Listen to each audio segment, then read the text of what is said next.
Assalamualaikum warahmatullahi wabarakatuh. Halo sahabatku semua. Kali ini kita akan membahas salah satu karya saya, yaitu yang berjudul tentang modernisasi asesmen mutu pendidikan keperawatan. Jadi ini sebuah karya saya yang cukup lama, yaitu agak lama pada tahun 2013-an. Ini sebuah karya disertasi yang membahas tentang bagaimana mutu pendidikan keperawatan khususnya di Indonesia agar bisa meningkat kualitasnya sejajar dengan beberapa perguruan tinggi keperawatan.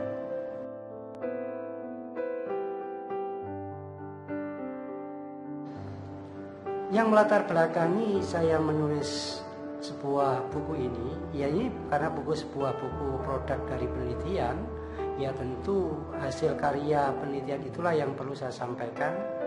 Jadi yang melatar belakangi daripada mengapa alat ukur yang saya pakai atau pisau yang saya pakai untuk membahas tentang mutu itu menggunakan toolnya adalah menggunakan Malcolm Patrick. Ini tentu berkaitan dengan latar belakang proses penelitian yang saya lakukan. Nah, bermula dari awalnya kita melihat pada tahun 2011 sampai 12-an bahwa pendidikan keperawatan ini sangat rendah kualitasnya, kalau saya mengatakan begitu. Kenapa kok rendah? Hampir 90% kalau setara dengan akreditasi di Indonesia ini ya belum memenuhi standar yang diharapkan oleh waktu itu adalah pendidikan Badan Nasional Standar Pendidikan yang tentu memiliki kualitas perguruan tinggi yang memiliki reputasi internasional. Nah, berlatar belakang itu tentu memang ada kesenjangan karena ada 10% perguruan tinggi yang cukup bagus yang tentu memiliki standar internasional atau levelnya adalah level unggul dalam hal itu. Nah, kami mencermati bahwa alat yang digunakan waktu itu adalah alat yang menggunakan kriteria Badan Akreditasi Nasional atau juga menggunakan kriteria yang ditetapkan oleh Lembaga Akreditasi Kesehatan Mandiri itu. Ya tentu alat ukur ini mungkin cukup bisa merepresentasikan karena alat ukur juga diadop dari beberapa instrumen yang ada di luar negeri. Nah, saya membaca bahwa perguruan tinggi kita itu hampir 90% waktu itu C. Kemudian bagaimana meningkatkan sebuah perguruan tinggi ini agak bagus? Ya tentu harus memiliki alat yang dipakai untuk meningkatkan mutu itu yang memiliki skala atau memiliki standar internasional. Salah satu yang saya bidik itu adalah menggunakan Malcolm Patrick. Kenapa saya menggunakan Malcolm Patrick? Dia tentu memiliki beberapa alasan.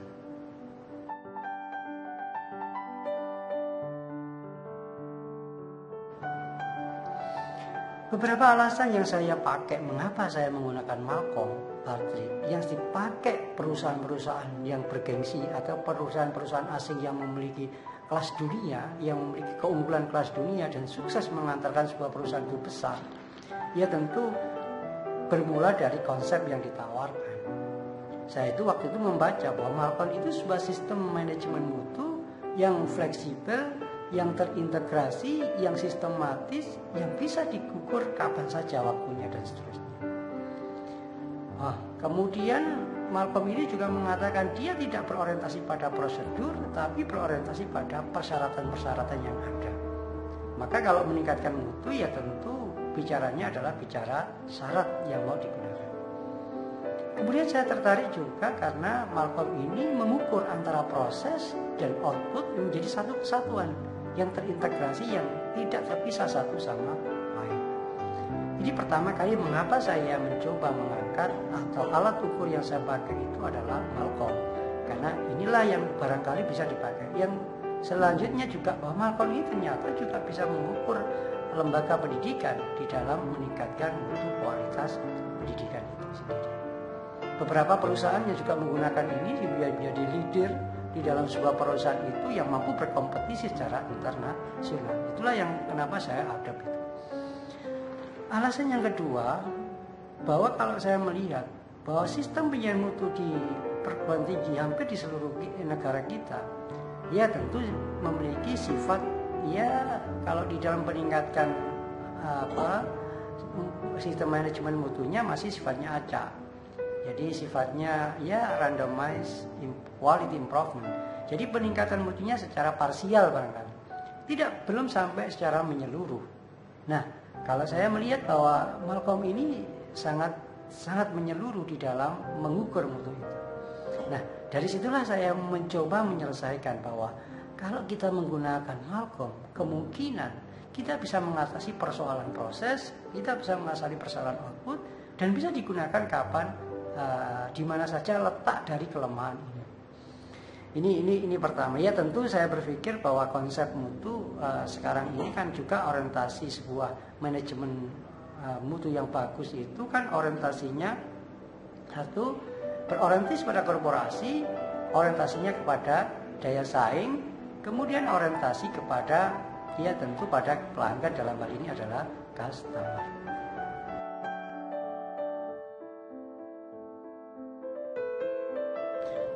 Konsep yang ditawarkan oleh Malcolm Patrick dalam hal ini di dalam meningkatkan mutu manajemen itu menggunakan konsep, kalau biasa mengatakan ada 11 nilai inti daripada konsep Malcolm Patrick.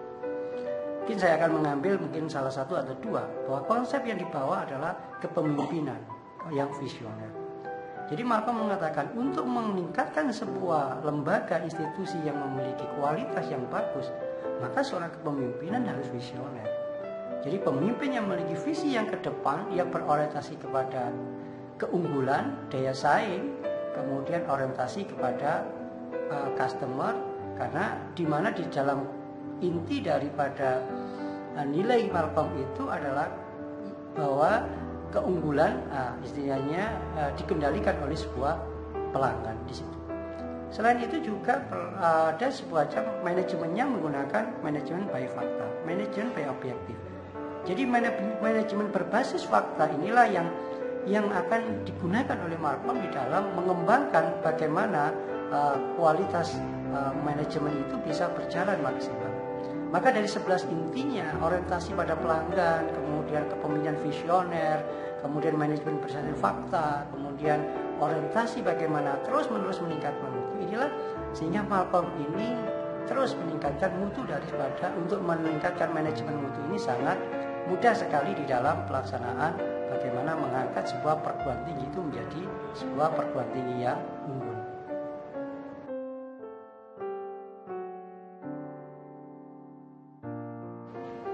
Bagaimana kerangka kerja Malcolm Patrick di dalam mengembangkan atau menggunakan sistem manajemen mutu ini bisa memiliki kualitas atau mutu yang bisa dipertanggungjawabkan?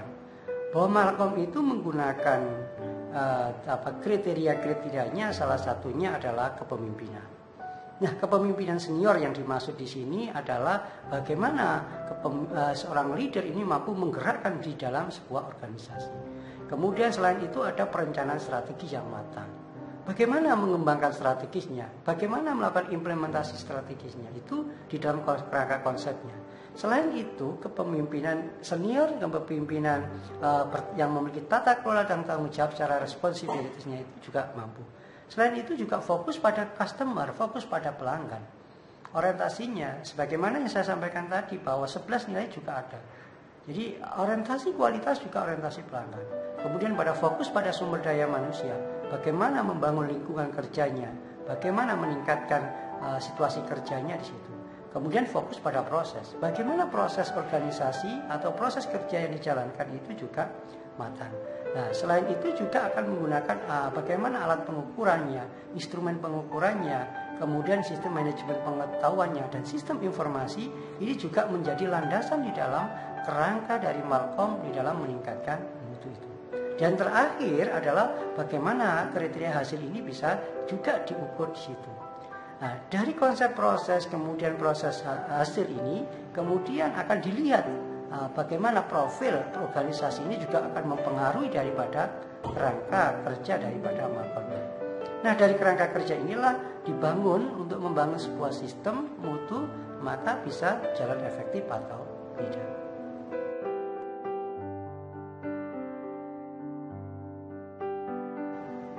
Bagaimana cara mengukur bagaimana cara kerja yang dipakai untuk mengukur mutu itu.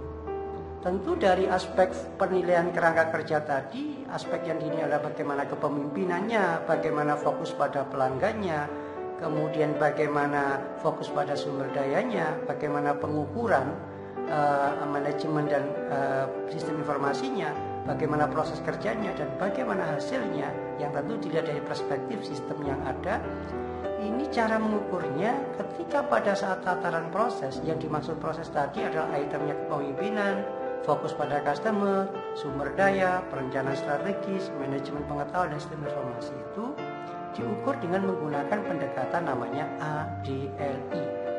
A itu adalah approach, bagaimana metodenya, bagaimana pendekatan yang dipakai di dalam menggerakkan atau meningkatkan sebuah mutu itu. Kemudian D, deployment, bagaimana menyebarluaskan konsep-konsep atau variabel-variabel yang mau dikembangkan mutunya itu. Kemudian learning, bagaimana melakukan share, melakukan tukar belajar di antara komponen atau unit di dalam manajemen itu. Yang I adalah integrasi, bagaimana mengintegrasikan sebuah sistem itu. Jadi sistem ini tidak berjalan sendiri-sendiri, tapi bagaimana mengintegrasikan semua unit kerja, semua fokus yang dikembangkan di dalam mutu, indikator mutu itu. Nah, inilah kerja daripada proses Malcolm di dalam aspek prosesnya. Nah, bagaimana hasil? Nah, tentu hasil dinilai dari ada empat unsur juga. Namanya kami singkat selalu LETC. L itu level, tingkatan. Seberapa tingkat hasil nilainya atau skornya, nilainya bagaimana hasil itu. LETC ya.